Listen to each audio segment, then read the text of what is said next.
Hello, everybody. This is Moreau Weinberg. I'm CEO of the National Health Council, which I think most of you know. And so I wanted to welcome you to our webinar today. We're excited about it and about our new website and hope this will be very educational for all of us. Today what we want to do is provide you with a walkthrough of our newly revised PuttingPatientsFirst.net website. We're going to cover how the site allows users to calculate a customized estimate of their annual out-of-pocket spending within the state exchange plans, and it's based on the individual's level of health care needs. In addition, we'll explain why patients should share their stories about the health insurance marketplace and their experiences with it. We want to use those stories to help improve access to quality care that meets the needs of the people with chronic diseases and disabilities that we all represent. With us today is Kelly Brantley, Senior Manager at Avalier Health. She provides strategic analysis to help clients assess and respond to health insurance marketplace reforms, including the Affordable Care Act. Her areas of expertise include health insurance exchanges, essential health benefits, actuarial value, Medicare, and insurance market regulation. Kelly also focuses on the impact of health care reform on consumers and patients. So, Kelly, I'll turn it over to you. Wonderful. Thank you so much, everyone, for joining us this afternoon. Okay, so as Merle said, I'm Kelly Brantley. I've been at Avalier for almost 4 years now, and I've been working with the National Health Council pretty much since the beginning of my employment here at Avalier. And it's been a really exciting project to work on putting patients first and the revamp of this great website with the National Health Council. And we've been so excited to partner on this important opportunity to give real, accurate information about what out-of-pocket spending could look like in exchange plans for specific patients. And that is the part of this website that I think we're most excited about and is the most unique part of this website. But it's not in a vacuum, and there are other components of this website, and that's what we're here today to talk about, all of the different components of the new Putting Patients First website, and to answer your questions and really to talk about how this calculator works, as well as the other features of the website. So moving on to the next slide, let's talk a little bit about the goals of the revamp of Putting Patients First. The idea behind this project is really to get Putting Patients First out there and make sure that people know that it is a credible and reliable place where they can go to get information about the marketplaces or the exchanges, as some folks call it. What we wanted to do was really highlight how different health plans can result in different out-of-pocket expenditures for patients, and particularly based on what a person's particular health care needs are. Their out-of-pocket spending across different plans could vary substantially, and we really wanted a way to illustrate that as clearly as possible. The other thing is really to talk about how people can shop for plans to figure out which aspects of a plan works best for them or might be financially beneficial to them.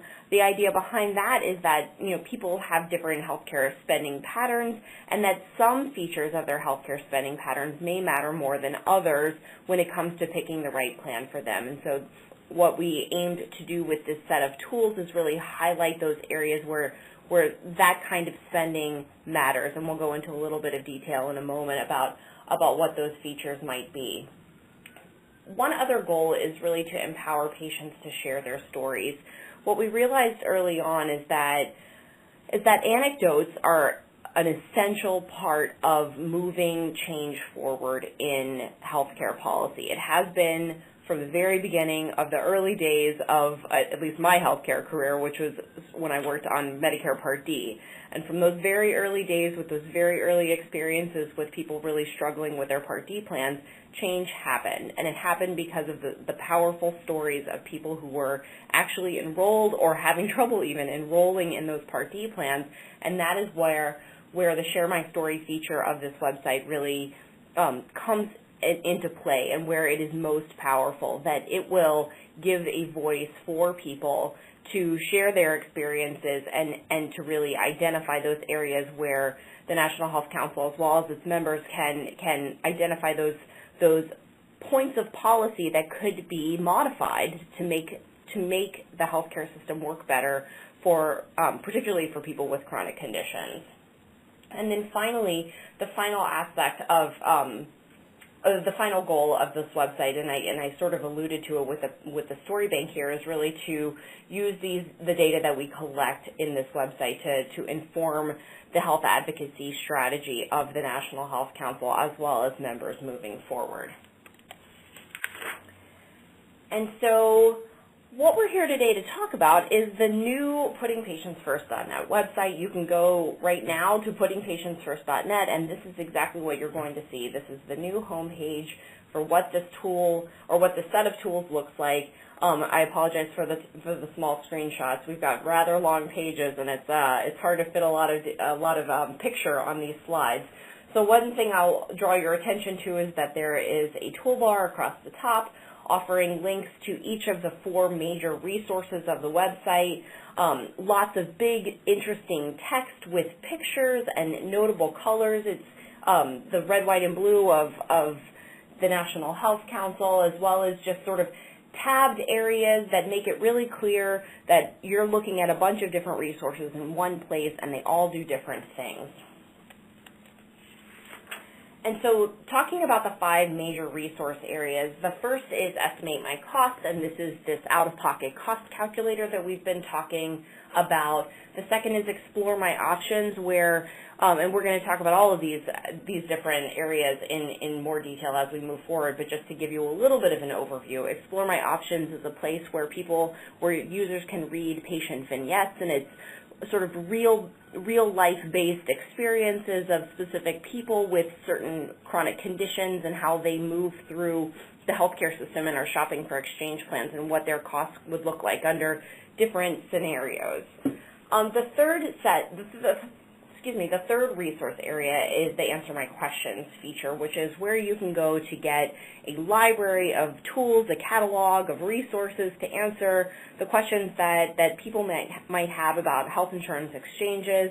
There's a bunch of different categories and a lot of different resources created by the National Health Council as well as many of its members.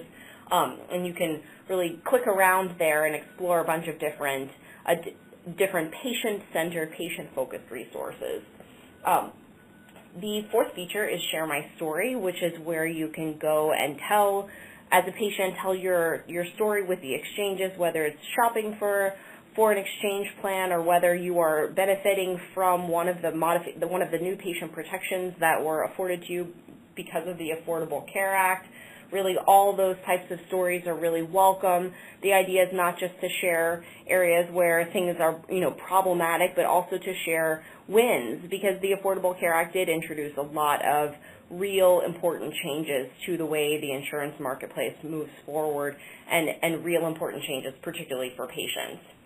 And then finally, the new PuttingPatientsFirst.net website has access to the NHC's membership directory, and so you can go and find all of the different patient advocacy organizations that are members of the National Health Council and explore through that feature as well. And so we're going to start digging into each of these tools, starting with Estimate My Cost, which is this out-of-pocket cost estimator. It's sort of like a calculator, but based on a lot of different assumptions that we had to make moving forward, but collecting real information across plans and real plans in states.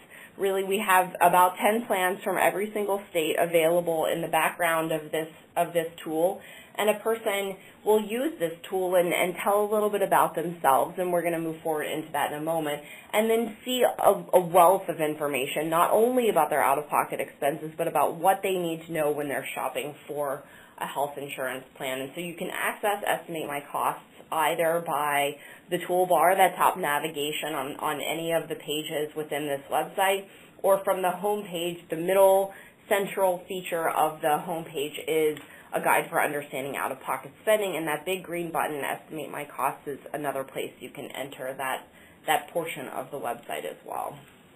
And so what you see here is the top part of the next screen, where you enter just a little bit of basic information about yourself. A person enters their age and their state, and we use that information there to not only pull the plans that are appropriate for them in the state that is available to that user, but also calculate the premium and use the age adjustment premium calculation so that premiums are more accurately reflective of the person's age and are adjusted based on those standard age bands that are established under the Affordable Care Act. The middle section of the website of this page moves into the specific medical services that the data that we are collecting. So you'll notice that each of these services allows you to either click up or down using the plus or minus features, or a person can go and click on the zero in the middle and it will zero out, and you can enter in numerically the number of services you have. And so we've divided these services into healthcare provider visits, hospitalizations, and outpatient surgeries, with each of these categories having several different features underneath them. So, for example, healthcare provider visits are divided into primary care, specialist care, mental health care, and emergency room care. And you'll notice that, well, let's move forward to the next slide, and I'll show a little opening, a little highlight here. So each of these green question marks gives more information about those specific services. So if a person is unsure what primary care is versus specialist care, these green question marks provide some helpful text that sort of explains what it means to be a primary care provider versus a specialist. There's simple, understandable information for each of those specific services, and that's really across all of those medical services as well. And as you scroll down that page, after you've filled out your medical services information, then a person would fill out their prescription drug information. And in the background of this website is a almost entirely comprehensive list of all of the different prescription medications that are available really in the universe. So a person will click on in the box next to medication name and begin typing, and then a list of medications will auto-populate, and a person will then highlight their medication, and then they answer 2 quick questions about their utilization of that medication. First, they answer frequency, and again, there's help text there. Frequency is how often a person refills that prescription, and so the options are every month or every 2 months or every year. And then finally, after a person enters their medication and their frequency, then they get automated help text that tells them how to answer the question on quantity. And the reason why that is that some medications are oral medications and you purchase them by the pill. So if you were taking a medication once per day, for example, for 30 days, you receive 30 pills in your prescription. Other times you get an injection or a packet. You could imagine tubes of cream or eardrops or eye drops. There's a lot of different routes of administration that are not just oral medications, and in those cases what the help text for quantity talks about how many packages of these do you get at each refill. And so the idea behind it is really to make it very clear so that a person understands if they're getting an oral medication, they need to count the number of pills that they get per refill versus if they're getting a package, then they need to count the number of packages that they are getting per refill. And so we base this on the Medicare Part D Plan Finder, and really the Plan Finder has been an extremely successful tool that has been used and tested by many thousands of people, if not millions of people by now, over the course of Part D, over the long history of Part D. And so the idea behind this was really to base it off of a system that was well known and understood. And so each medication can be entered. You can click on the green, add another medication in order to keep adding to a person's list of medications. We don't have a limit on the number of medications a person can add. And once a person enters their final medication, then they hit continue. And this is where you go at that point. This is a user's cost report, where there's, again, a great deal of information in this presentation is now divided into 3 different screens because there's so much information here. And on this slide, what you can see is sort of the intro section, where you have a little bit of background details about marketplace plans and about how your out-of-pocket costs will vary and what causes them to vary. It also notably has some information on the programs that are available to lower your costs. So for those individuals who will qualify for premium subsidies or cost-sharing reductions, which is many, many people, there is a great deal of information available on those programs as well, and those are linked right here on this final sentence. Learn more about lowering your costs in a marketplace plan. The other feature you see here is this little box with the basic information that a person entered on the previous page. You can expand that box and it pops open and shows the user every single thing that they had entered on the previous page, so it reminds them what they said that they were going to need in the coming year. So it reminds that person that they said that they would have, in this case, 2 primary care physician visits versus 4 versus 0. And then as the person scrolls down My Cost Report, what they see is 2 different features, and these are available not at the same time, but you toggle between them.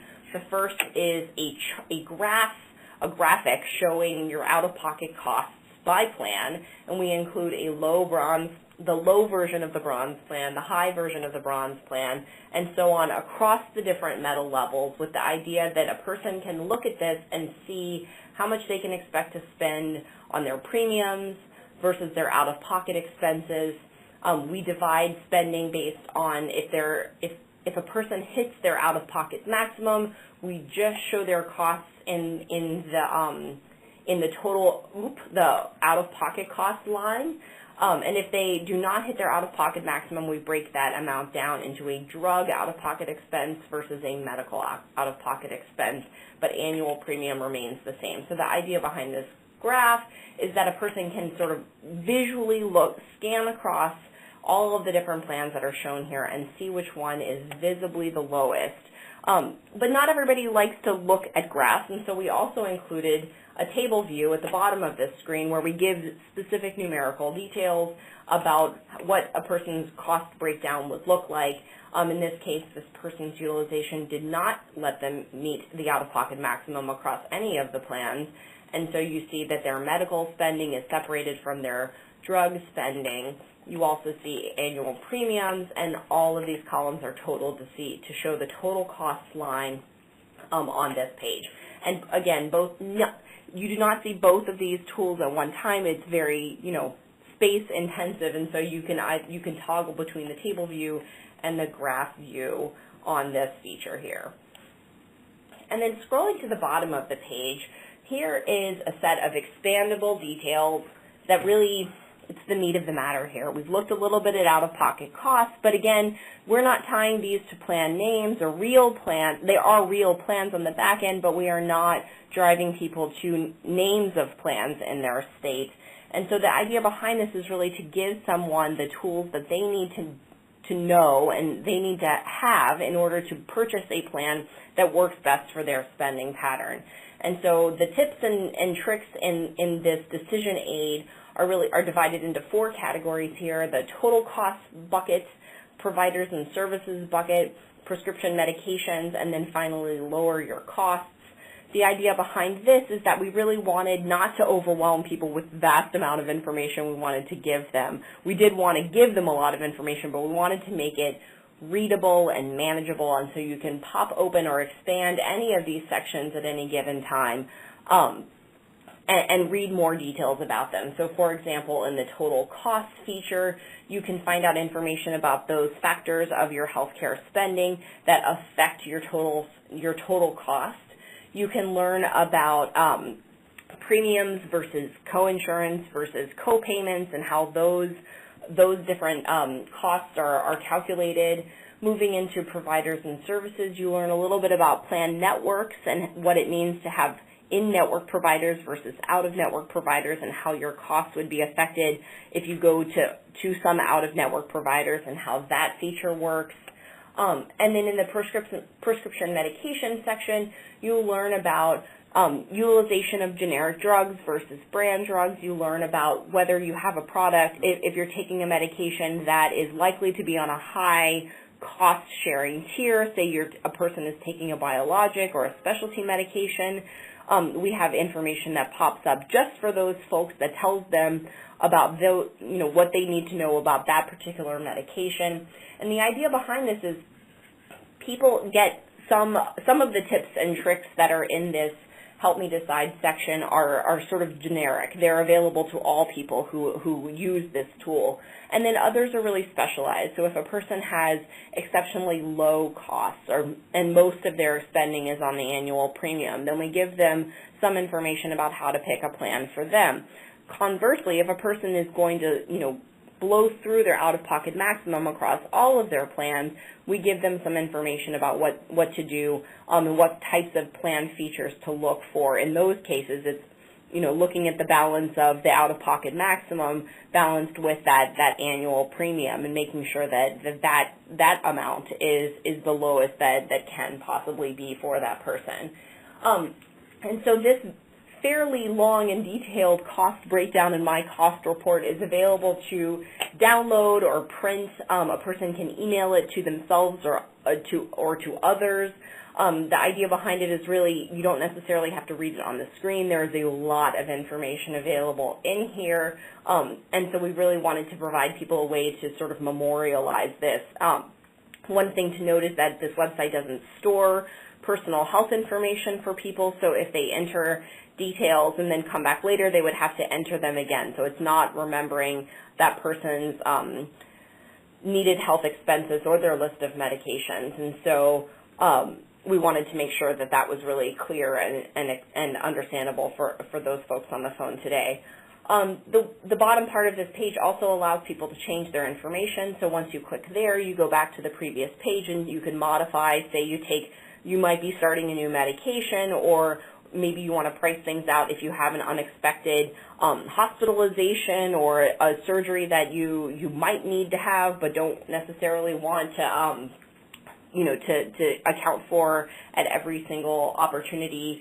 The idea behind this is really to play around with the tool and really see maybe a worst case scenario versus a best case scenario. That I have talked to a number of members of the National Health Council who have talked about how the condition that they work on is really highly variable, and a person's treatment pattern might vary substantially from year to year. And so this ability to go back and change your information and to make multiple profiles would allow a person that opportunity to really see what their costs could be and what the trade-off would be if they purchase, say, a platinum plan versus a bronze plan, on the off chance that their health expenses are going to be particularly high one year versus other years. And then the next section, I'm going to pause after we're talking about estimate my cost, take another breath, and then we're going to move on to the Explore My Options feature of the Putting Patients First website. The idea behind this, as I alluded to at the very beginning of the presentation, is to provide really patient vignettes, a little bit of a story into folks who have real-life conditions and looking at their treatment patterns and to explore what would happen to them under a variety of scenarios. And so in these patient vignettes, we explore 6 different patients with a range of health conditions and healthcare needs, from the very healthy woman at the very beginning of the 6 vignettes to the individual at the end, the 6th person with an ultra rare disorder who has fairly high substantial healthcare needs. And so the idea behind this is really to explore some people and really look at what their health expenses could look like, but also to really tell the story of those types of healthcare expenses that are a little bit less predictable, the out-of-network coverage, or or a drug that is not on the formulary, or some unexpected healthcare need. And so in Explore My Options, and this is how you, let's go back. Explore My Options is accessed either through that top toolbar or from the home page. You can click on Explore My Options right on this feature with this woman's face here, and you can click there and enter the Explore My Options feature. And this is where you go. To the Explore My Options page, you'll see that there are 6 different photos with 6 different scenarios. In Jane, this initial scenario, Jane is generally healthy. We talk a little bit about their age, the state that they're in, and then tell a little bit of background about what their general experiences are with the healthcare system. In this case, Jane, she mostly has preventive care. She doesn't regularly take any medications, but she gets her annual flu shot. And so in this scenario, we talk, once you scroll down at the bottom of this page, and we're going to show an example in a moment, you learn a little bit more about what Jane's expenses would look like in the plans in her state of Pennsylvania. But there's also a way to look, and we're going to look here at Mallory, who is our fifth of six scenarios, vignettes here. And Mallory is, I believe, 30 years old and living in the state of Washington. And so this is the whole page that you see in the Explore My Options feature. You can move from vignette to vignette by either clicking the little arrows, and the whole feature slides from person to person, or you can click on their faces, the little the small photos here, those thumbnails. And then in these scenarios, you're going to explore their options. And so once you click on the person's vignette, then it automatically toggles to this lower health needs section, which is on the left here, and I'm going to highlight here because it's a little bit easier to see that. So the lower health needs is the one that's highlighted initially, and there's a description of the person's needs here, and a little bit about their scenario, and there's a cost breakdown table that you probably recognize from the Estimate My Cost feature, and in it we've highlighted one of each of the types of plans that's available, and in this and then you can slide over to the higher health needs by clicking that tab, and the scenario here will change.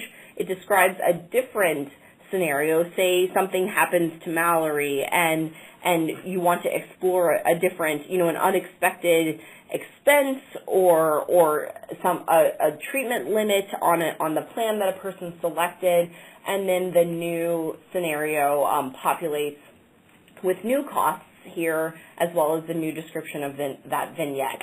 And each of these patient vignettes includes important considerations, and here we're really driving home the lesson of that vignette, whether it's out-of-network coverage or visit limits or non-formulary medications. Each of these 6 vignettes tells a different type of story with the types of expenses that a person doesn't necessarily consider when they're initially shopping for a health plan. Most people don't consider the unexpected expense. Sometimes people aren't looking at all of their formulary medications because maybe the exchange website is a little bit hard to navigate, and so they don't realize they have to click on the formulary in order to make sure their medications are covered.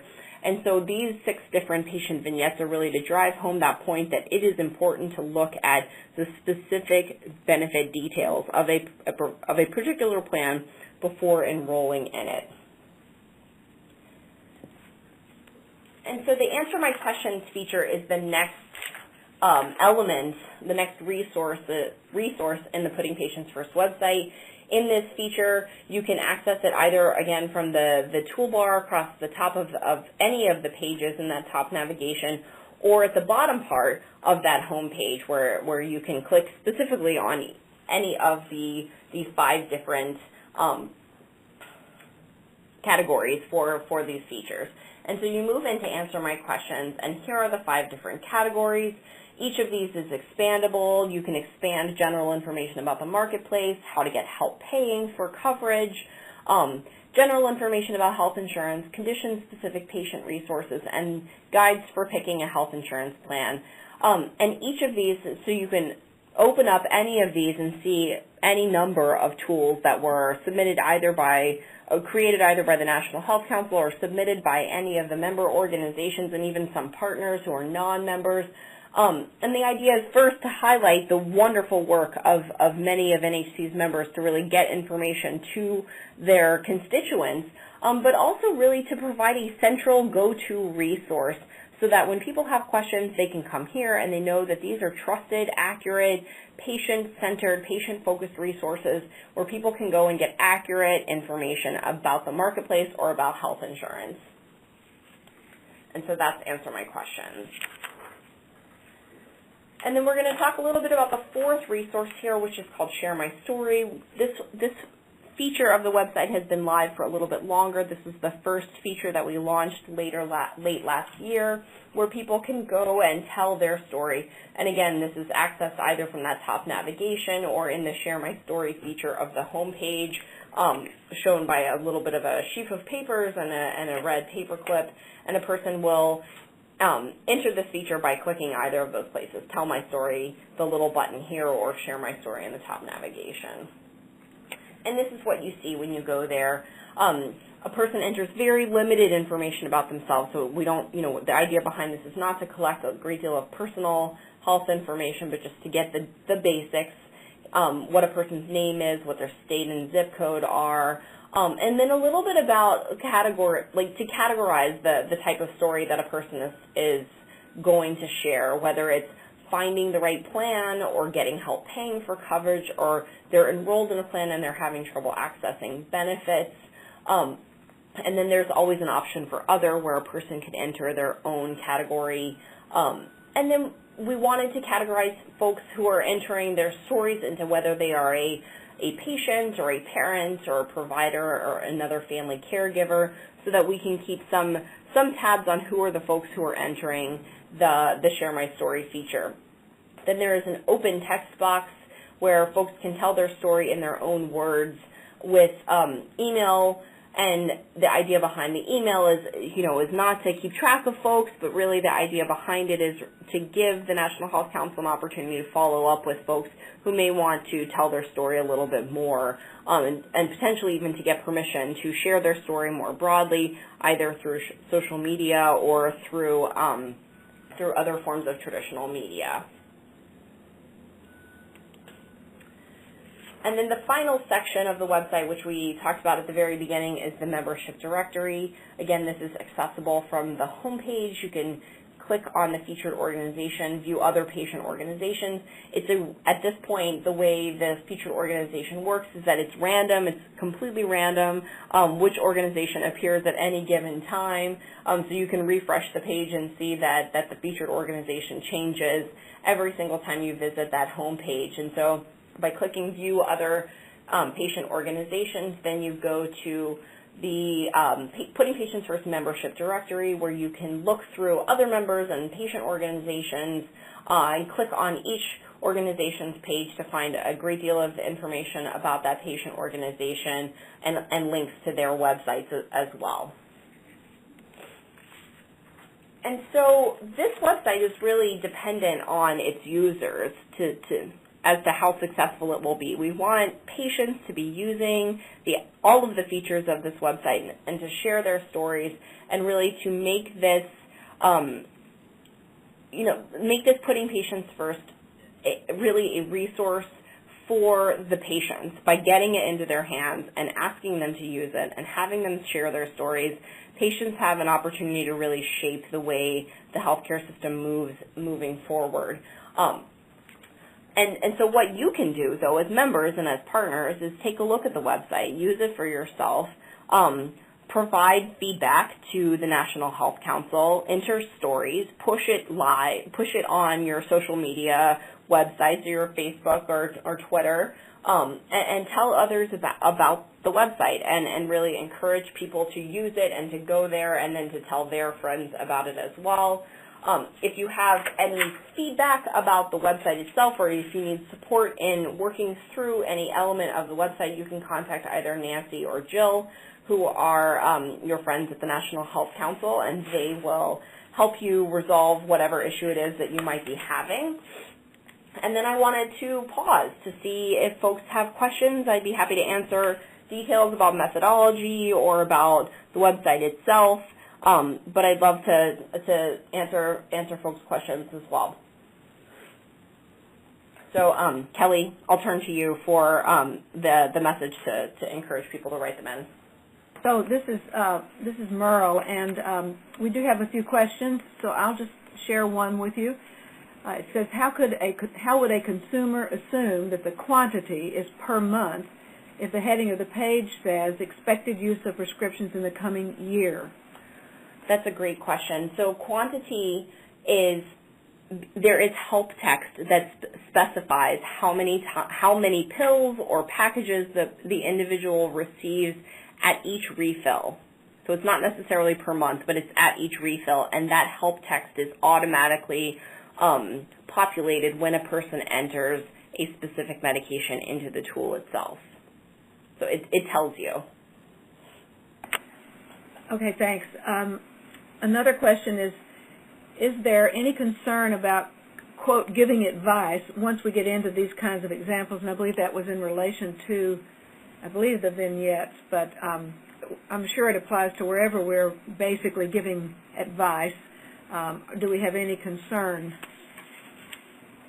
I think that's a great question, and I think the way we have mitigated those concerns is by not including specific plan information. We do not use plan names, and so while the plans that are available in the website, that are driving the website and the behind-the-scenes features of the website, they are not, no one will know that the bronze plan, that is the least expensive plan, is some plan by, XYZ insurer. And so there's no way for a person to really figure that part out. But that's not it. I mean, making the recommendation for a person to look at bronze versus platinum is a very careful one, and I think we were very careful in the types of advice that we've offered, that we were gentle and didn't say you should do this. We said you should consider the following things. We also said that the calculator is only as accurate as the information entered into it, and that it doesn't accommodate all different types of healthcare spending. There are all sorts of healthcare spending that's not actually available in this calculator, and you could, I'm sure, identify what those elements might be. But the idea behind this is really to give somebody what we ended up pulling for the data elements to include in here, medical and prescription, were those bigger health expenses that are more likely to drive out-of-pocket expenditures over others. And so we didn't necessarily use maybe smaller, less sort of tertiary types of care that people are receiving. It was the big drivers of healthcare expenses, doctor visits, hospitalizations, emergency room visits. Those sorts of types of care really drive a person's out-of-pocket expenses. And so if a person has exceptionally high, big buckets of medical expenses, chances are good it's going to be high really across the board. And then conversely, if most of their expenses are fairly low, if a person doesn't have any of these medical expenses, chances are pretty good that they're also not going to have other health expenses that are not included in this medical services table as well. But you're definitely right. I mean, it's definitely a concern, and I think that we were really careful in the types of advice that we offered people and encouraged them to think very carefully. The idea behind it was really to encourage people to look at the benefits and cost structure of each plan before making an enrollment decision, and not really driving anybody towards a single plan. Thank you, Kelly. That was very helpful. We have a few more questions. One person asked that, well, they said you indicated you had 10 plans for each state. Does it include plans for both the federal and state-based marketplaces? That's exactly right. It does. It includes about 10 plans from every single state, so from all 50 states plus the District of Columbia. So that does include the federally facilitated marketplaces as well as the states that have state-based exchanges. Thanks. Another question is, how frequently will the availability of generics be updated? For example, Cymbalta just came off patent. Its generic is not showing up. That's a great question. So at this point, the expectation is that we will not update that until the fall, that once a year we will do a new data push. Drug data, as you might imagine, is changing with extreme regularity, even from week to week, if not month to month. There are new drugs that come off patent and have generic availability, and we will not be able to update that as regularly as weekly or monthly or anything like that. That the big data poll that we had earlier this year or late last year was the one that we are moving forward with for the rest of this plan year. We have two more questions, and before I share those, if you do have a question and you haven't posted it yet, I would encourage you to think about doing that now. So the next question, somebody said, sorry, I missed the beginning. Did you talk about choosing HMOs versus PPOs, et cetera? That is an excellent question, and it's not one that we talk about in this tool at all, and that's an excellent idea for future iterations of the calculator itself. That's a really good point that folks need to be aware of the key differences between HMOs and PPOs, and that information, you're right, is not presented in this tool. I would just add that we are aware of some specific situations where this is the issue. Someone signs up for one and finds out that their providers are only covered under the other alternative. So we do hope to be able to add that information in the future. The next question is, are lower premiums indicated for those that get the tax credit? And again, that's a great question. And no, at the time that we developed this website, in order to get it live in the amount of time that we had available to us, we were not able to build in a premium tax credit calculator at the time. And so what we do in several places is drive folks to the Kaiser Family Foundation, where a very well-tested and wonderful tool exists where a person can get estimates of how much their premium tax credit would be worth under their specific income amounts. And yes, so the tool is definitely limited in that way, that it only shows the full price of premiums and out-of-pocket expenses. Those premiums are age-adjusted and do not account for tobacco use either. So that's another stipulation to make there. Kelly, this is Merle, and I just wondered if you would go ahead and address our plans for the subsidies and including some of that information in the website in the future. Well, we've done a lot of thinking about what the revamp of this website could look like in the coming year, and I think that the first and most obvious revamp would be to include information about those premium tax credits, because it is estimated that about 75% of folks who are going to be enrolling in exchange plans will have access to a tax credit. And so the idea behind that would be to really give people a more accurate picture of what their out-of-pocket expenses could look like on the premium side of things.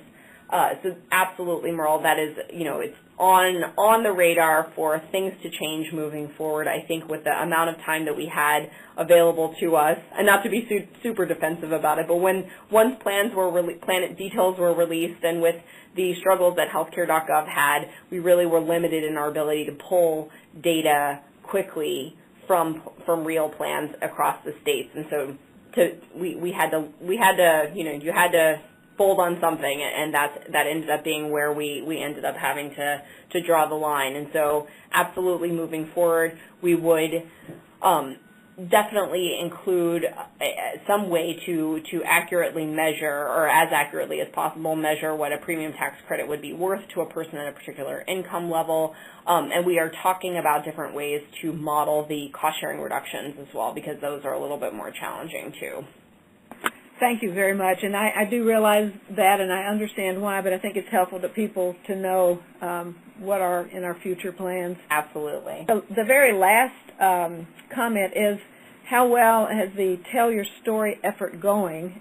And I don't know, Kelly Brantley, do you have a sense of the stories coming in? I know we have had a couple of major pushes from a couple of member organizations, and so we've seen several stories come in. I don't think it's been, the floodgates have not opened yet at this point, and I think it's just that it's early days in terms of sharing your story, and I think people have been really focused on the out-of-pocket calculator and less at this point on Share My Story. And so I know that the council has moved its, at least shifted a little bit of its push in terms of social media to the Sharing My Story, or to the Share My Story feature, so that can get a little bit of traffic and action as well. At this point, so it's a little bit limited. Well, that's my understanding also. I think that the stories will come as people have more experience and get past the effort of really getting signed up with the right plan. I have no other questions unless somebody is typing one in as we speak. So I give you a few seconds if someone thinks of something now. And in the meantime, I want to certainly thank Kelly Brantley for the presentation, encourage you to be in touch with the contact people that were provided in the slide, and I want to thank everyone that is participating in the webinar for being here and for hearing this presentation, and we look forward to working with you and getting the word out about this site.